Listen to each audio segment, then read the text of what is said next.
How to delete all liked videos on YouTube. First of all, open the YouTube app.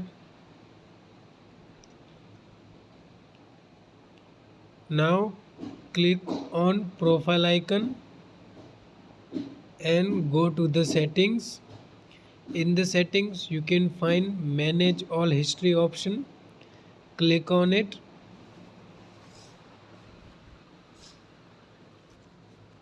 Now choose third option, interaction, and click on video like and dislike option.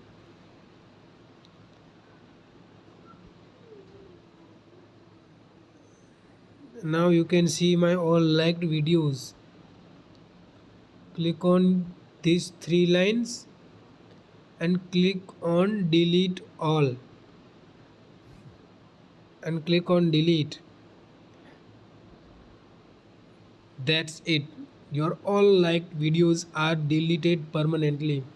Thanks for watching. Follow for more such helpful videos.